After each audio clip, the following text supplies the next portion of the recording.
Barry, 40 years you've been here. How does it feel to be back?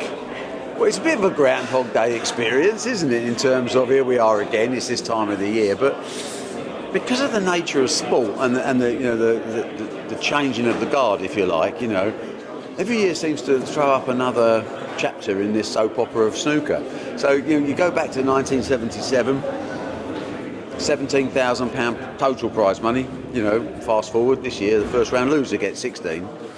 40 years ago, 6 snookers, 6 entry breaks in the entire tournament, and we'll probably see 6 in the first session of a 17-day event. So it's different. It's obviously different. For me personally, I walk into the arena, you can't help it. And I'm sorry as I'm getting so old, I get flashbacks of nostalgia. And I remember running on when Davis won in '81, and doing all stupid things and being young and having my life changed in the crucible and through the sport of snooker.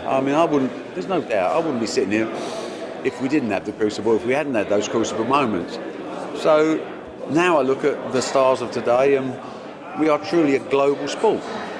The transformation is quite staggering, and I think everyone should be very proud of what we've achieved, and I think it's a great British export, and I think also Sheffield has been a major part of that.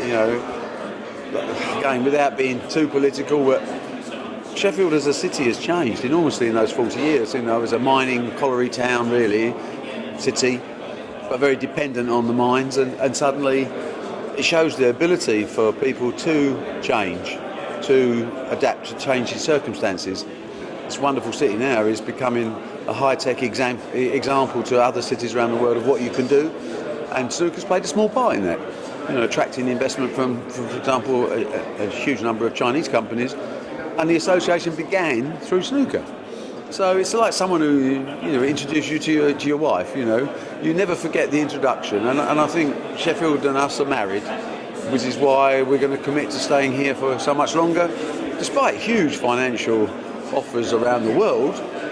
For once in my life, it's not about the money; it's about history. And today we begin another chapter in an ongoing story of the best novel that you've ever read, because it's a slow burn sport and a slow burn expansion. And every chapter tells a different story, and none of us really know how it ends until we get to the final page. But what we do know is we're going to see some amazing snooker over 17 days.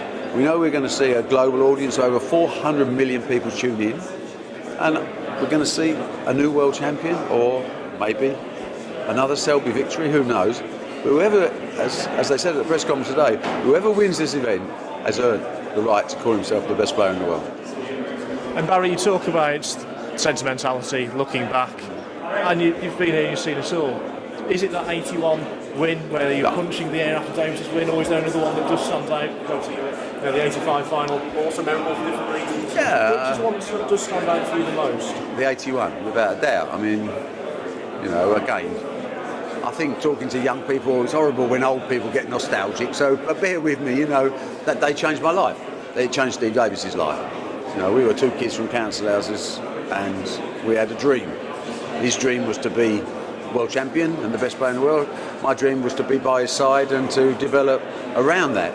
And in our own ways, we've achieved our objective. It doesn't mean to say that Steve's not still passionate about snooker, he is. And doesn't mean to say that I'm not still passionate about sport in general and snooker in particular, which I am. But it all changed on that day in '81. I have to live with the footage, which is a bit embarrassing because I perhaps overreacted just slightly. I'm pleased because I think without passion there's no point in sport, and if it didn't really mean that much to you, there's certain things in life you can rehearse, and there are other things that you have to just take as they come. And for good or bad, 81 was my nadir of the moments of snooker which I will never forget. And I think about that day, whether it's every day of my life or certainly every week of my life, a flashback comes in. And when I walk into the crucible like today, I can't help but look around and go, geez, and suddenly I'm not nearly 69.